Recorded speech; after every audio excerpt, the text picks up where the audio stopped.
Yes mga boss, magandang gabi sa inyo. So, welcome po sa aking channel. So, meron tayong i-unbox mga boss. Yung bibili natin sa Mega Mall. Yung mic adapter na para sa ating GoPro Hero 7. Kasi ang nilibig ko ay naka GoPro Hero 7 lang po. So, bumili tayo ng ito. Kasi may sa aking mga nakaraang video, matatandaan nyo medyo gargal yung yung audio natin pag naka-helmet ako. Kasi ang ginamit nating doon,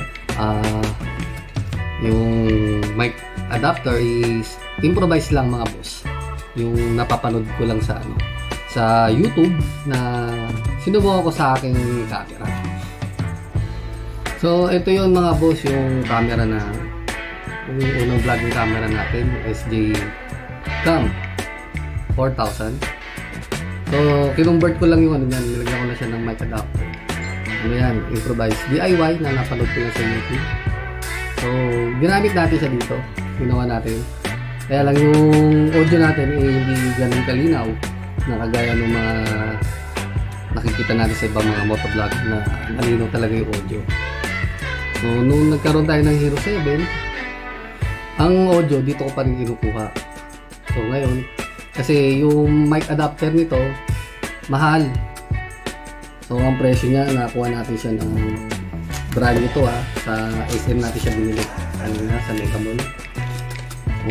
Ang presyo niya is 3,490.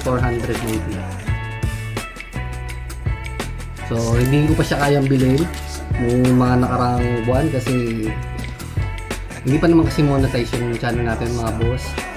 So mag-umpisa pa lang tayo. So meron pa tayong isang binili na ginagamit natin sa vlogging na drone. So kaya hindi ko pa siya naisabay kayang bilhin dati kasi may drone pa tayong binabayaran. Kailangan natin kasi mag-invest para sa ating mga vlogging. So binili natin ngayon to kasi tapos na yung drone natin. Ito naman yung binili natin. So i-unbox natin to. So dito yan i-connect mga boss.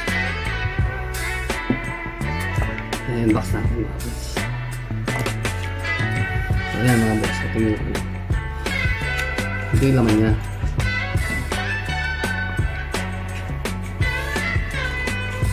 So, nasa loob nito, ito yung warranty, lifetime warranty.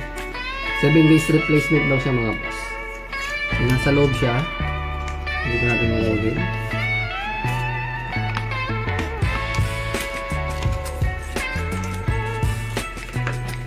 So ayan mga boss. So GoPro yan mga boss. GoPro. So itong maliit na aparato na to is worth 3,490. So, nandito yung saksakan ng mic niya mga boss, saka yung charger para sa ating camera. Kung lobat na yung camera at kailangan natin i-charge, dito natin ipapadaan kasi ito type C na charging. So i-connect natin ito dito, testingin natin mga boss. Yun muna natin yung camera natin.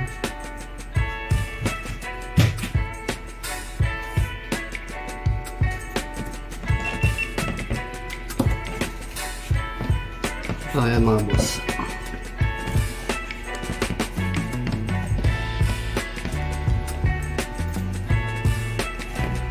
So kailangan natin puntahan is yung preference.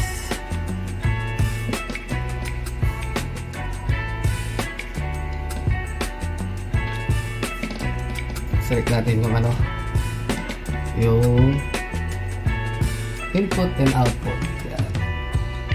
Select natin may tamang audio input. So i-swipe mo lang pababa para lumabas.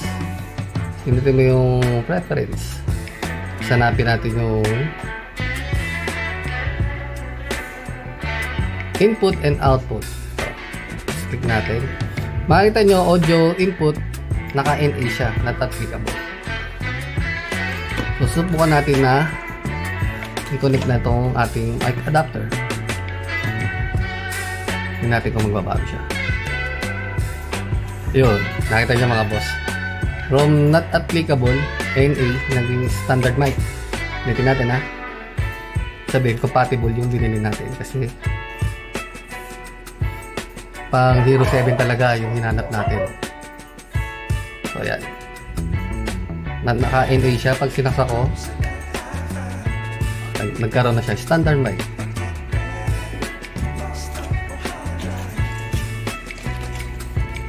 So ayan mga boss ha. Pang Hero 7 Black ang ating camera is Hero 7 Black.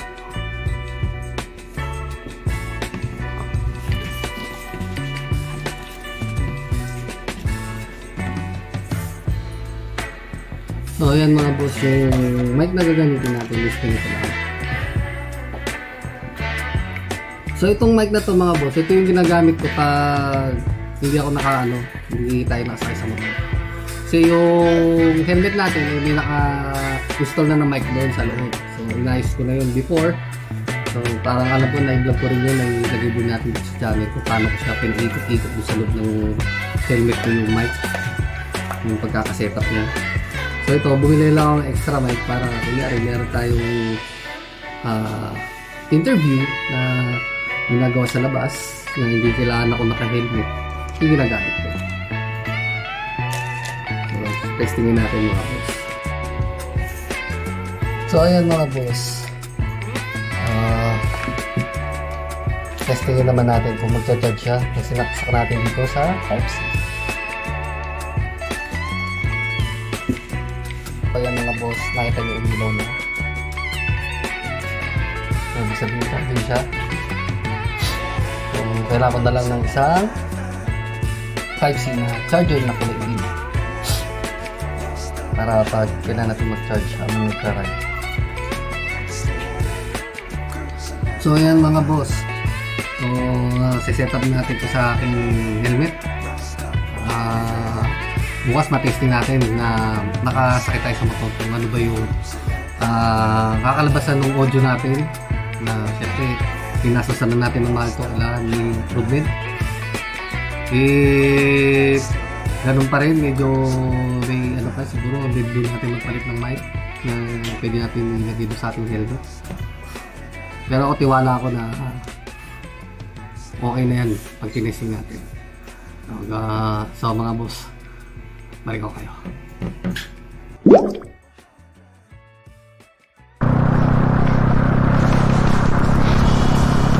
So ayan mga boss, tinetesting natin yung ating mic.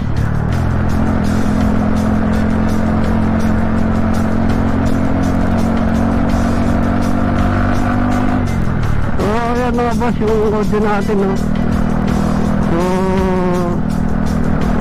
malinaw naman siguro. Tapos na natin yung vlog natin for the audio testing. Kung hindi ko pa subscribe sa aking channel mga boss, pakiklik mo na lang po yung subscribe mo dyan sa baba. Pag-click mo yan, ilalabas yung notification bell, pakiklik mo natin para maging updated ka sa aking susunod na i-upload ng video.